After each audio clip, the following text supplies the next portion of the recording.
Assalamualaikum warahmatullahi wabarakatuh. Selamat pagi, selamat bergabung di Cek Podcast LPMPP.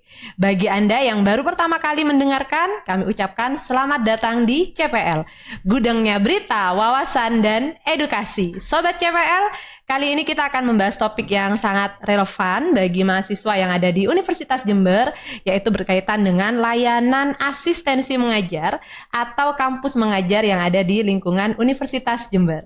Sobat CPL, program Kampus Mengajar merupakan bagian dari kebijakan Merdeka Belajar Kampus Merdeka atau biasanya kita sebut dengan MBKM dari Kementerian Pendidikan, Kebudayaan, Riset, dan Teknologi.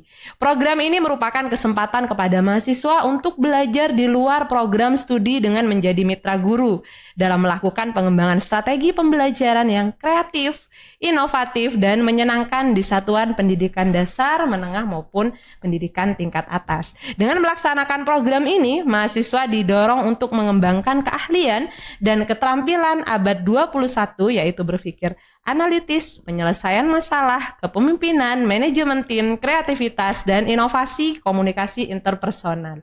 Alhamdulillah hari ini kita kedatangan tamu yang sangat spesial, yaitu PIC Kampus Mengajar di lingkungan Universitas Jember, yaitu Ibu Dr. Gigi Banun Kusumawardani MKes. Bagaimana kabarnya, Bu Dokter? Alhamdulillah sehat. Alhamdulillah. Rasanya nggak perlu dipanggil dokter deh. Oh, saya manggilnya apa nih, Bu? Ibu aja ya. Ibu Banun, ya. Sekarang lagi nggak pegang alat kesehatan. Alat kesehatan. Alhamdulillah ya, selalu cetar dan selalu semangat kalau sama Bu Banun ini, Bu ya. Nah, gimana nih Bu? Sekarang kesibukannya nih, sedang sibuk apa nih Bu terkait dengan kampus mengajar? Yeah.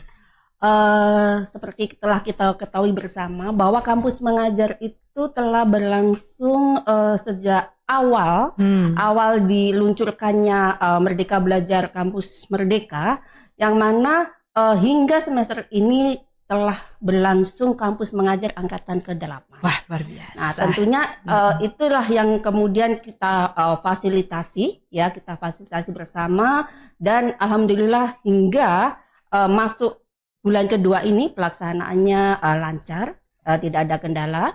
Namun di sisi lain tadi karena sudah disebutkan bahwa ada asistensi mengajar, jadi Universitas Jember pun menyediakan program dengan fleksib non kementerian, yang mana berbasis kerjasama, dan itu tentunya sudah berlangsung pula hingga asistensi mengajar angkatan ke-5.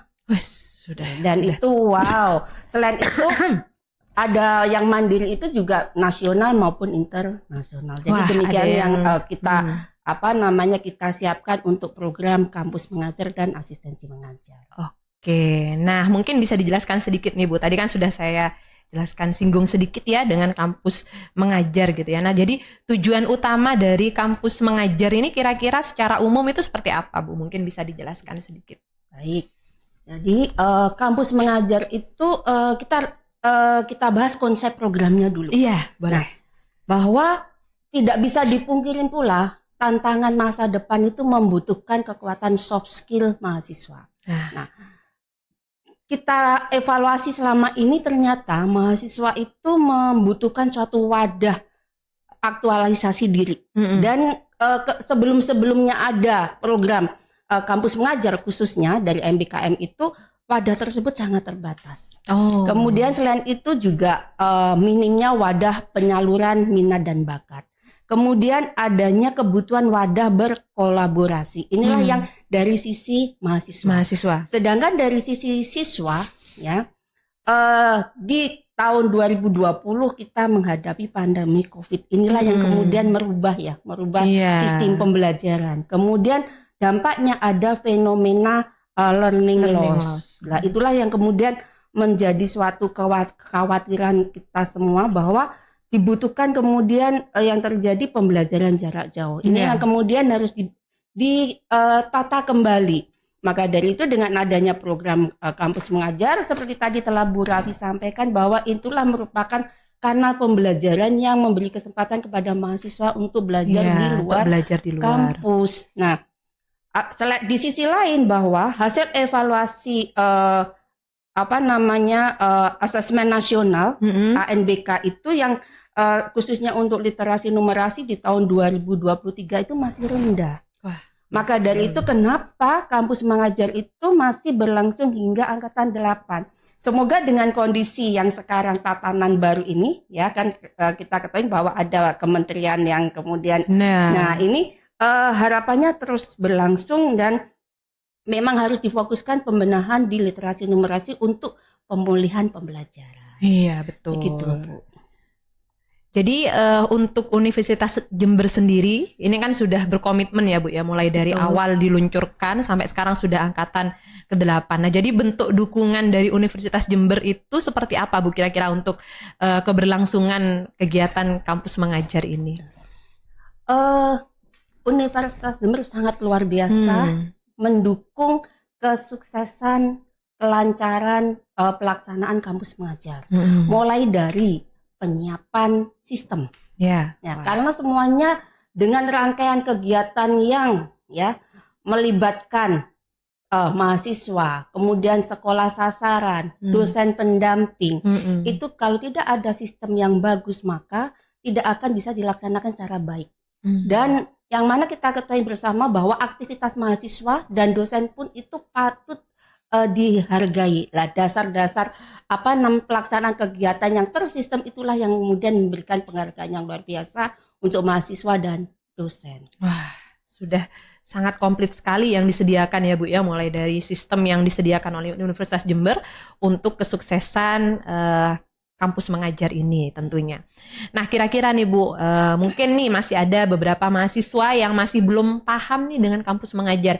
Kira-kira syaratnya apa sih Bu bagi mahasiswa agar mereka bisa ikutan bergabung nih di program kampus mengajar?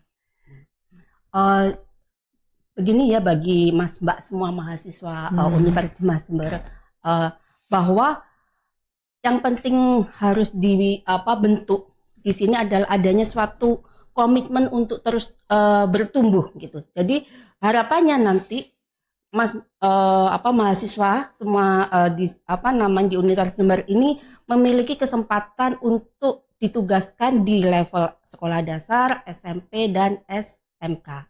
Adapun persyaratan yang harus dipenuhi ya bahwa yang pertama sebagai warga negara Indonesia, kemudian sebagai mahasiswa aktif baik akademik maupun vokasi. Jadi yang vokasi boleh juga Bu Rafi. Oh, udah boleh. Oke, jadi kemudian berasal dari program studi yang terakreditasi dan PTN ataupun PTS di bawah koordinasi Kemendikbudristek. Itu masih pakai nama yang lama. Iya, pakai nama lama. Ini kalau terkait dengan akreditasi kita sudah boleh dibilang Universitas Jember memenuhi persyaratan tersebut.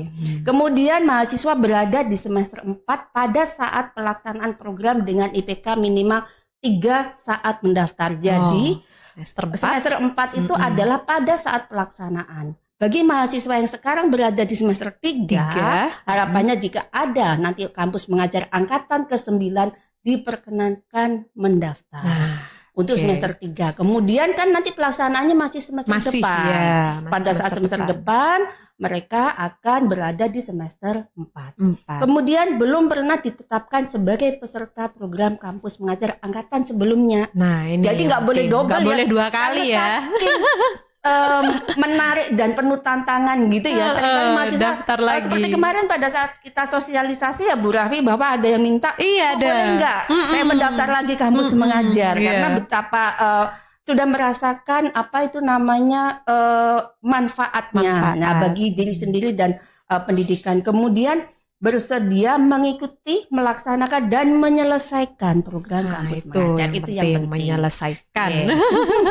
Demikian berarti. Iya, nah proses seleksinya nih Bu mungkin bisa disinggung sedikit nih untuk mahasiswa, proses seleksinya seperti apa? Khusus untuk mahasiswa memang ada beberapa tahap seleksi, yaitu saat mendaftar, kemudian seleksi administrasi, seleksi substansi dan ditetapkan lulus kemudian dan penempatannya. Kemudian yang pertama terkait pendaftaran. Jadi setelah memenuhi persyaratan tadi, silahkan mendaftar di platform kampus mengajar yang disediakan oleh kementerian. Di situ kemudian mahasiswa akan melakukan pengisian data diri dan persyaratan secara lengkap. triknya adalah ikutin informasi terbaru. Jadi kalau nanti berikutnya di kampus mengajar angkatan 9, maka jangan meremehkan. Kita lihat ikut aja yang kampus mengajar angkatan 8. Nah, pengalaman kami mengelola kampus mengajar bahwa setiap semester selalu ada perubahan. Karena itu menunjukkan adanya suatu improvement program. Itu yang penting. Jadi jangan kemudian teledor menggunakan template ataupun hal-hal yang berdasarkan kampus mengajar angkatan 8. Kalau masuk angkatan 9 harus angkatan 9. Kemudian tahap seleksi administrasi. Jadi tadi data diri mahasiswa, persyaratan mahasiswa itu akan diverifikasi oleh PIC ya di sini. Kemudian alhamdulillah Universitas Jember pun sudah menyiapkan tim verifikator di level fakultas maupun universitas. Nah itu jadi boleh dibilang kita bisa berlega hati karena tahap seleksi ini masih di level Universitas Jember. Ayo ya semangat ya, segera mendaftar nanti biasanya di bulan-bulan November mulai ada pemberitahuan. Nah, hasil verifikasi ini kemudian akan diterima dan disahkan oleh pimpinan perguruan tinggi.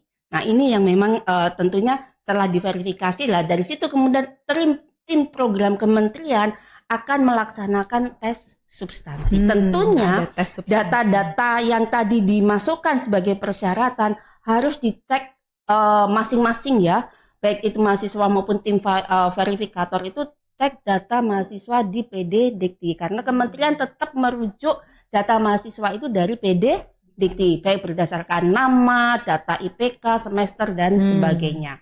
Nah, pada tes substansi itu dilaksanakan tes literasi dan numerasi. Pada saat itu jika dinyatakan lolos maka ada survei kebinekaan dan value clarification attitude transformation test. Inilah yang kemudian kalau tadi tes literasi numerasi merupakan indikator akademik, sedangkan kalau survei kebinekaan dan VCAT test ini untuk indikator karakter. Jadi melalui tes indikator karakter ini ada dua kan tadi, kebinekaan dan VCAT. Maka dari itu memang tujuannya adalah membentuk karakter. Nah itu yang penting. Jadi itu tidak bisa kita pungkiri dan tidak bisa kita poles seketika karakter itu muncul yang mana akan dipoles sesuai dengan lingkungan kita. Nah setelah lolos tes substansi hingga VCAT tes tersebut maka mahasiswa dinyatakan lulus seleksi dan akan ditempatkan. Nah penempatan inilah yang kemudian karena yang milih lokasi itu juga mahasiswa, tentunya kami berharap setelah ada pengumuman penempatan janganlah kemudian ditolak dan mengundurkan diri karena itu menyangkut satu kredibilitas Universitas Jember dan kesempatan nanti teman-teman kita di angkatan yang akan datang untuk mendapatkan kuota. Begitu Bu Raffi. Nah tadi berarti tidak ada nih Bu kata-kata bahwa kalau namanya kampus mengajar kan seakan-akan kita ditugaskan untuk mengajar di suatu sekolah gitu ya Bu ya. Tadi kalau dari persyaratannya sih tidak ada tuh ya, harus berasal dari FKIP misalkan yang khusus education. Berarti kan ini concern siapa saja itu bisa mengikuti kampus mengajar ya Bu ya, entah itu dari program studi ekonomi itu boleh juga ya Bu ya, dari fakultas mana saja boleh gitu ya Bu ya. Semua prodi boleh mengikuti program kampus mengajar. Karena mahasiswa ditugaskan di sekolah sasaran itu bukan untuk menggantikan guru mengajar. Nah itu yang harus dicatat. Jadi catatannya bahwa nanti Mas Mbak semua ini mahasiswa nih ya, di sana tidak menggantikan tugas guru mengajar. Itu justru nggak boleh Bu Raffi. Jadi di sana tugasnya adalah kalau membantu guru, istilahnya adalah membantu pelaksanaan pembelajaran di sekolah. Jadi kita malah yang dituntut itu bukan kemudian mengajar di kelas. Tulis di papan tulis tidak, tapi bagaimana menyiapkan lingkungan ya pembelajaran yang menarik gitu ya. Ada inovasi di IT bahkan yang sangat dibutuhkan sekarang tuh digitalisasi gitu ya. Jadi itu yang tantangan di masa depan. Nah, itulah yang diharapkan nanti yang dimiliki mahasiswa di sini untuk dibawa ke sekolah. Wah, gitu. Oke, nah nanti ini pasti mahasiswa kan masih bingung nih Bu, kalau saat saya sudah keterima nih di kampus, program kampus mengajar, terus saat mau terjun ke sekolah, mereka kan biasanya masih bingung nih, apa yang harus saya lakukan, terus apa saja yang harus saya persiapkan. Nah, di Universitas Jember ini ada tidak Bu pelatihan atau pembekalan yang diberikan kepada mahasiswa sebelum mereka terjun? Gitu. Kami telah melaksanakan pembekalan sebelum penerjunan ya. Artinya ada pembekalan tambahan. Wah. Itu selain ada pembekalan dari kementerian. Ya. Ya, tentunya nanti setelah diterima, mahasiswa akan menerima pembekalan dari kementerian dengan berbagai macam materi. Namun Universitas Jember pun akan memberi pembekalan kepada mahasiswa. Itu. Yang mana pembekalan tersebut satu, tentunya menguatkan materi yang dari kementerian.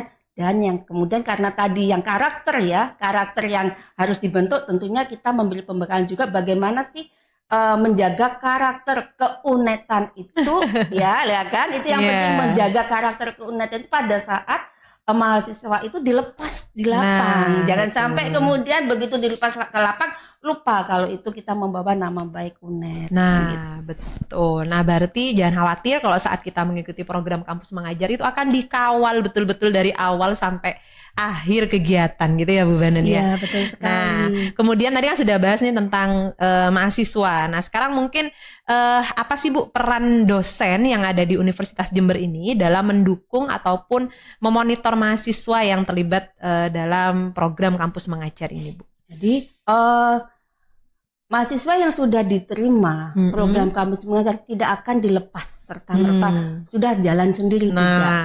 Ya, di sini kami menyiapkan dosen pendamping lapang yang mana nanti akan mendampingi mulai dari awal penerjunan hingga penarikan. Dan itu sudah disiapkan juga beberapa langkah ya, yang mana mulai kemudian begitu penerjunan harus ada pengenalan sehingga terjadi suatu komunikasi yang baik dengan sekolah, survei, kemudian penyusunan program ya, terus hingga implementasinya yang mana nanti pada saat pelaksanaan rencana kerja mereka itu tentunya ada titipan dari program studi ya, yang mana nanti untuk konversi ya, sehingga capaian pembelajarannya pun bisa terkawal pada saat mahasiswa bertugas di sekolah tersebut. Jadi jangan khawatir nanti bahwa semuanya itu tetap terpantau dan didampingi secara baik oleh dosen pendamping lapang tersebut. Oke, nah berarti ini Bu, bagaimana sih program kampus mengajar ini yang ada di Universitas Jember khususnya bisa membantu dalam meningkatkan kualitas pendidikan yang ada di daerah-daerah yang tentunya misalkan kekurangan tenaga pengajar atau misalkan inovasi dan strateginya itu masih belum terlalu kuat dan lain sebagainya. Apa sih Bu gitu ya, mungkin bisa diceritakan nih dari, kan sudah banyak nih dari kampus mengajar 1 sampai 7 dan 8 yang sekarang sedang berlangsung. Mungkin bisa diceritakan sedikit.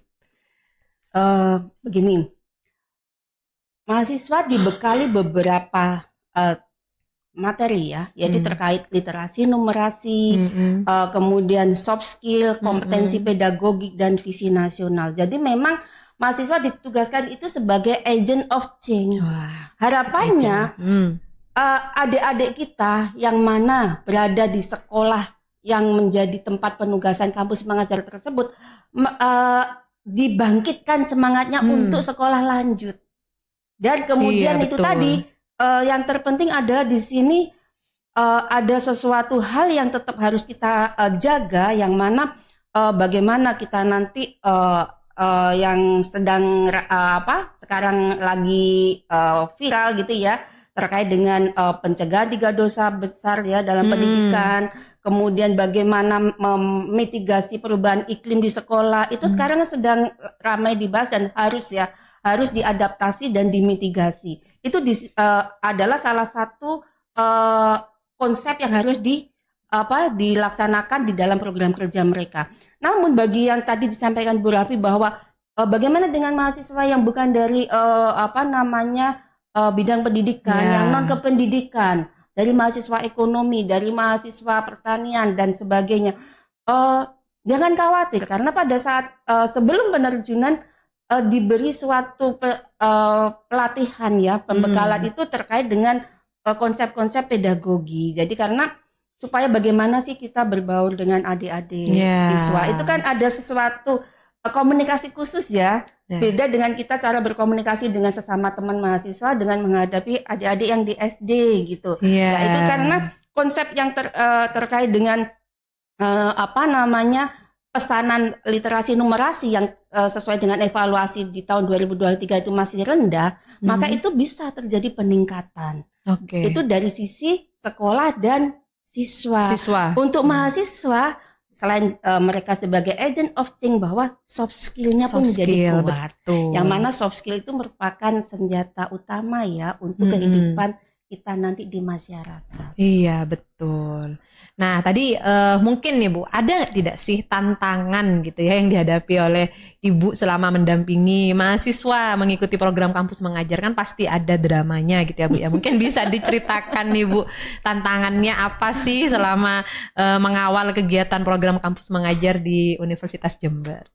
Tantangannya itu seru sih, gitu seru. Tapi ya. Seru ya Bu ya. Seru banget karena yang kadang di luar prediksi kami itu justru yang merasa khawatir adalah orang tuanya. Yang mana mahasiswa itu kan nanti ditempatkan bisa jadi sekolahnya dekat rumah ataukah lebih jauh dari rumah lah, mungkin lebih dari 30 kilo dari rumah. Nah, ada memang yang mahasiswa itu ya orang tuanya khawatir jika ditempatkan jauh dari rumah sehingga harus karena kami menyarankan ada mereka pindah tempat tinggal karena kan 1 semester berafi. Kalau kita kemudian berikan kelonggaran untuk transport wirawiri, lah itu resiko terhadap keselamatan dan kesehatan. Maka dari itu kan kami menganjurkan jika itu lebih dari 20 kilo sebaiknya kos saja mendekatin sekolah itu untuk faktor keselamatannya. Nah, orang tua sering khawatir terhadap hal tersebut. Itu dari sisi orang tua ya. Jadinya maka dari itu kenapa pada saat pendaftaran itu ada fakta integritas. Nah, yang itu harus di awal diketahui dan ditandatangani oleh orang tua. Kenapa ini harus kita antisipasi? Karena kalau faktor mengundurkan diri karena alasan menjaga orang tua, tidak diizinkan orang tua karena terlalu jauh itu yaitu tadi bagaimana penilaian masyarakat terhadap Universitas Jember. Itu yang pertama. Betul. Yang kedua adalah bahwa karena yang dikuatkan itu berupa soft skill. Nah, itu kita tentunya mengkoordinir sekian ratus mahasiswa dari berbagai program studi ya. Itu untuk menguatkan dan mematuhi segala peraturan yang ada itu memang butuh ya sentuhan khusus, komunikasi. Yang akhirnya kita yang sudah tua begini ikut-ikutan bergaya ngomong sebagai anak muda. Jadi Gen Z. Mereka tetap semangat dan mau terbuka, begitu berarti.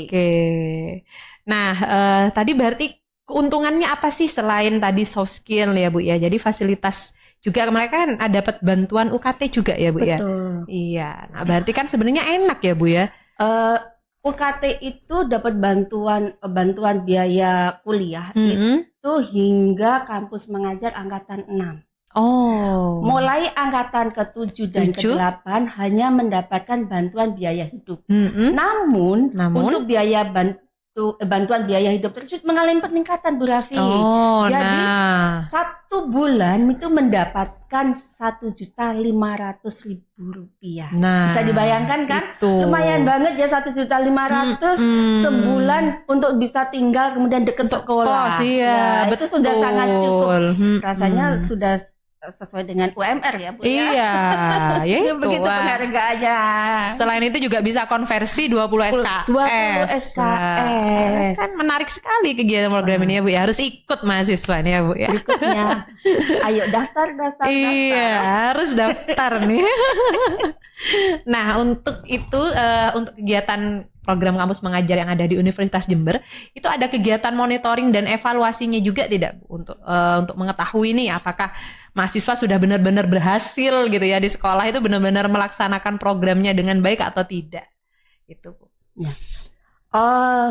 Selain tim program kampus mengajar yaitu kita melaksanakan penilaian lapang ya itu kami melakukan pada bulan ketiga biasanya Bu Rafi. Jadi kami berkunjung secara acak ke sekolah sasaran baik itu di level SD, SMP maupun SMK se-Jawa Timur ya. Sebenarnya tidak terbatas se-Jawa Timur deh, karena kalau kita lihat penempatannya itu bahkan sampai di luar Jawa. Namun berdasarkan tinjauan jarak dan waktu, maka kita mulai melakukan penilaian itu mulai dari Banyuwangi ujung timur sampai ke ujung barat gitu ya. Ujung baratnya Jawa Timur ya. Tentunya berarti udah pengalaman kita sampai di Ponorogo ya. Selama 4 bulan keliling Jawa Timur lah. Itu untuk penilaian lapang. Namun LPMPP pun ya juga menyediakan kegiatan berupa MONEV ya, monitoring evaluasi untuk bagaimana pelaksanaan khususnya asistensi mengajar ya secara umum itu bisa terlaksana dengan baik. Nah, berarti jangan anggap kita tidak memantau kalian ya Bu ya. Jadi programnya tetap kita selalu pantau gitu ya Bu ya. Apakah sudah sesuai nih di jalurnya dan seterusnya. Supaya program berjalan baik, bahwa tim program di Universitas Jember pun juga melakukan sharing session Bu Rafi. Jadi ada sharing setiap session. Paling tidak 2 minggu sekali kita kumpulkan melalui Zoom meeting begitu, kita dengar apakah ada kendala, kemudian bagaimana progres mereka, itu baik mahasiswa maupun DPR-nya. Jadi itulah cara kami ya untuk mengawal bagaimana program yang disebut di sana untuk kampus mengajar itu rencana aksi kolaborasi RAK-nya terlaksana dengan baik.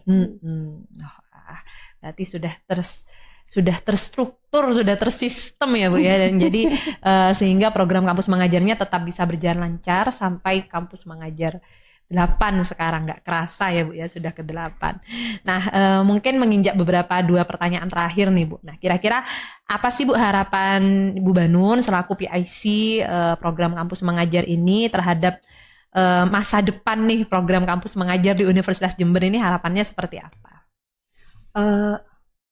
Kami berharap program kampus mengajar tetap berlangsung ya, meskipun ganti menteri, nama kementeriannya, namun ini terus berlangsung karena itu tadi kampus mengajar untuk memajukan pendidikan Indonesia.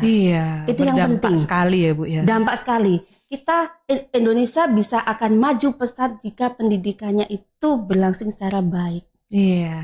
Karena kuncinya ada di pendidikan. Betul. Karena di pendidikan selain tadi ada itu namanya memang khusus akademik, juga ada bagaimana bentuk kita kompetensi yang akan terbentuk sesuai dengan kebutuhan di masa depan untuk Indonesia Emas 2045 ya Bu ya. Wah.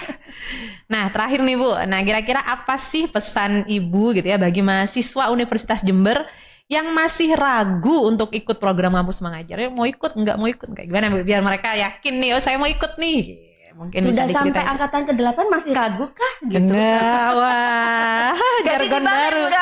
Gitu ya. Karena dari program MBKM, kampus mengajar itu merupakan program yang paling lama, paling duluan jalan. Jadi karena semua kita angkatan sudah sampai ke-8. Masih ragukah ikut gitu? Tentunya ini semua nyesel deh kalau nggak segera daftar nanti begitu kita buka. Betul. Jika masih ada keraguan mau mendapatkan info, silahkan menghubungi kami. Nah itu gitu. Karena bisa nanti langsung selain menghubungi kami ya, di sini kami itu tentunya banyak tim program ya, ada saya, ada Bu Rafi itu juga termasuk tim program kampus mengajar ya.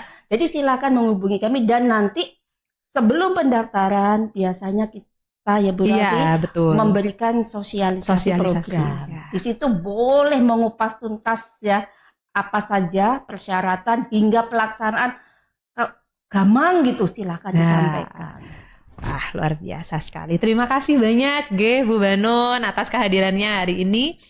telah berbagi info terkait dengan program kampus mengajar khususnya yang ada di Universitas Jember. Baik Sobat CPL, demikianlah episode kita hari ini tentang layanan asistensi mengajar atau kampus mengajar yang ada di Universitas Jember. Semoga diskusi kita hari ini bisa memberikan wawasan yang bermanfaat bagi Anda semua, khususnya bagi mahasiswa yang tertarik untuk ikut berkontribusi dalam program ini. Program kampus mengajar bukan hanya tentang mengajar, tetapi juga tentang bagaimana kita bisa bersama-sama memajukan pendidikan di Indonesia, khususnya di daerah yang membutuhkan. Seperti biasa, saya akhiri dengan pantun. Di waktu fajar, ayam bersaut kompak. Mari sukseskan kampus mengajar, belajar sambil berdampak. Wassalamualaikum warahmatullahi wabarakatuh. Jangan lupa tinggalkan like, komen, dan subscribe. Cek podcast LPMPP, berita, wawasan, dan edukasi. Terima kasih.